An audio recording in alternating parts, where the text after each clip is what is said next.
Bonjour à tous et bienvenue dans ce Morning Bull Live. Nous sommes le 12 février 2024. On va commencer la semaine tout en douceur. On est au plus haut de tous les temps aux États-Unis. Le S&P 500 a cassé nettement les 5000 points.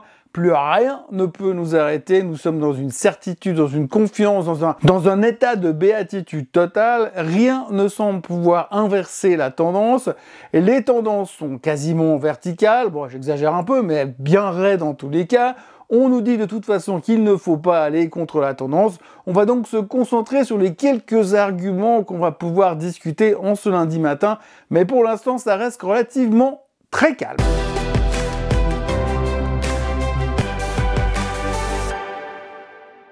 Alors la première chose qu'il faut aborder aujourd'hui, c'est qu'on est dans la semaine du CPI, la semaine de l'inflation. Oui, vous savez, ce fameux thème qui nous obsède depuis pratiquement 2 ans. À chaque chiffre, on se dit « Ouh là là, mais qu'est-ce qui va se passer et comment la Fed va réagir ?»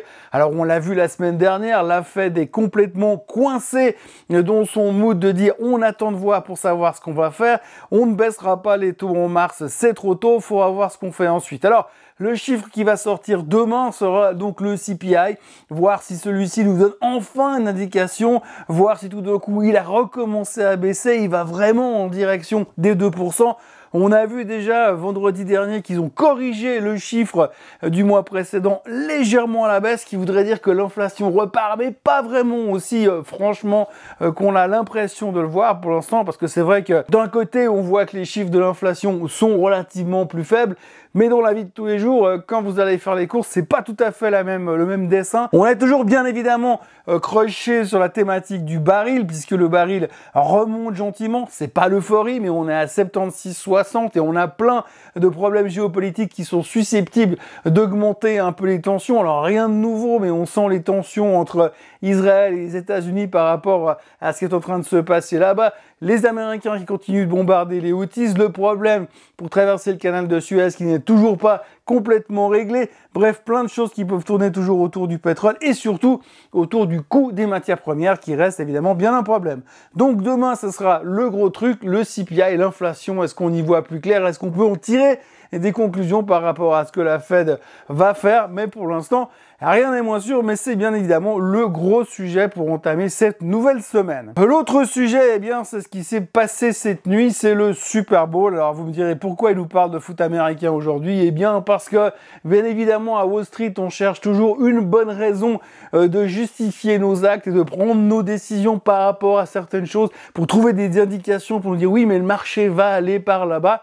Alors justement, à chaque fois qu'il y a un Super Bowl, on se dit « Ah oui, parce qu'il y a ce fameux indicateur, le Super Bowl Indicator. » Et donc chaque année, on nous ressort le truc. Si c'est une équipe de la AFC qui gagne, c'est bullish. Si c'est une équipe de la NFC qui gagne, c'est bullish. En gros, vous avez 2 conférences qui vont se foutre sur la tronche à chaque Super Bowl. Et en fonction de qui gagne et d'où vient cette équipe, eh bien, ça laisse supposer que le marché va monter. Alors, selon les années, ça marche plus ou moins bien. D'autres années, ça marche pas du tout. L'un dans l'autre, depuis 1978, ce Super Bowl Indicator a un taux de réussite de 65 à 70%, ce qui est quand même vachement mieux que la moyenne des analystes. Mais l'un dans l'autre, eh bien, c'est quelque chose qu'on regarde à chaque fois et puis qu'on oublie 2 jours après parce qu'on passe à autre chose. Alors, hier soir, il y avait les Kansas City Chiefs contre les 49ers de San Francisco et les Chiefs sont gagnés par les poils à la dernière seconde. Donc du coup, eh bien, c'est considéré comme bearish puisque si on voulait un bull market, il fallait une victoire des 49ers et si on voulait un bear market, il fallait une victoire des Kansas City Chiefs, ce qui est fait. Donc du coup, c'est un signal négatif. Alors je vous rassure, la bonne nouvelle dans tout ça, c'est que les années où ce signal ne fonctionne pas, c'est-à-dire que vous avez une équipe bearish qui gagne et que le marché devrait baisser, mais qu'il repart dans l'autre sens, eh bien, généralement, il monte beaucoup plus fort que les années où il devrait être bullish. Bref, en gros, ça ne veut strictement rien dire.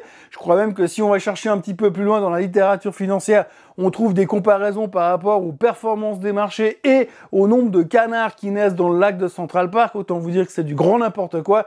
Mais on se rattache à ce qu'on peut quand on n'a pas grand-chose à se mettre sous la dent. Résultat, ce matin, les Chiefs sont gagnés et c'est pas censé être bullish pour le marché. Bon, c'est grosso modo un petit peu le seul truc négatif qu'on a dans les marchés pour l'instant, puisque tout semble aller pour le mieux dans le meilleur des mondes, et qu'on a quand même réussi à nous trouver un troisième argument hyper bullish pour le reste de l'année. Et cet argument, eh bien, c'est l'année du dragon. Oui, vous n'êtes pas sans savoir que nous sommes en plein nouvel an chinois en ce moment et que la nouvelle année chinoise sera l'année du dragon. Alors on peut se demander, est-ce que ce sera l'année du recovery sur le marché chinois? Mais on n'en est pas là. La première chose qu'il faut retenir, c'est que chaque année du dragon, depuis 1870. Alors j'ai regardé, 1870, il y avait une guerre entre les Français et les Allemands, je savais même pas que ça avait existé. 1870, apparemment, à chaque fois qu'il y a eu une année du dragon depuis 1870, le marché est monté. Et de 12,7%, ça rigole pas, année du dragon, 12,7% de hausse sur les marchés. Ce qui veut dire que on va avoir forcément une superbe année, encore une raison de plus d'acheter en 2024. Bon, on a déjà fait un petit bout là en termes de performance, donc il reste quand même un petit truc à grappiller, mais statistiquement, l'année du dragon, c'est 12,7% de hausse à se mettre sous la dent. Alors vous me direz, eh bien, pas grand chose à dire ce matin. En effet, il n'y a pas grand chose à dire ce matin. Les futurs ne bougent pas, le pétrole est à 76,60, l'or n'a quasiment pas bougé, le bitcoin est à 48 000 $. Bref, c'est relativement un lundi tranquille où il ne se passe pas grand chose. Pour ceux qui ont regardé le Super Bowl cette nuit, tout le monde va aller se coucher, donc ça sera un petit peu plus calme. Mais bref, pour l'instant, ce que l'on voit, c'est que les marchés sont optimistes, sont constructifs et que pour l'instant, les mauvaises nouvelles, on veut toujours pas les voir, rien n'a changé. On va continuer à surveiller ça gentiment. Aujourd'hui, il n'y a pas de chiffres économiques. Il y aura en revanche Kashkari et Bowman de la Fed qui parleront et Monsieur Lane aussi de la BCE qui parlera aujourd'hui. Donc on se concentrera là-dessus. Et puis visiblement, de toute façon, c'est tous plus ou moins des mecs qui sont plutôt quiches, plutôt prudents et plutôt pour dire on va baisser les taux mais plus tard. Mais c'est pas grave parce qu'on l'a compris la dernière semaine, c'est que de toute façon, tant qu'on nous dit qu'on baissera les taux cette année, ça nous va. On n'est plus trop fixé sur les dates, mais c'est important, c'est qu'on comprenne que les taux baissent cette année et on aura le temps d'en discuter mardi après les chiffres du CPI. D'ici là, nous sommes lundi. Je vous encourage donc à vous abonner à la chaîne Swissquote en français, à liker cette vidéo, cette courte vidéo du lundi matin. Et c'est pas de ma faute, hein. J'ai quand même réussi à vous parler foot américain pour un peu occuper ce qui est en train de se passer. Il y aura bien évidemment la suite des résultats trimestriels, hein. N'oubliez pas, ça continue. Les gros noms sont sortis, mais on aura quand même 2-3 trucs assez marrants, comme Coca, comme Shopify ou comme Cisco cette semaine. Mais l'un dans l'autre, eh bien, c'est tout ce qu'il y avait à dire. Donc, likez, abonnez-vous, activez la cloche, tout ça, machin, pour les réseaux YouTube. Et puis, on se revoit demain matin pour un nouveau Morning Bull live et un nouvel update sur le monde merveilleux de la finance qui ne fait que monter. Et je vous rappelle, ne jamais aller contre la tendance, et ni contre la Fed d'ailleurs. Très bonne journée à tous. Bye bye.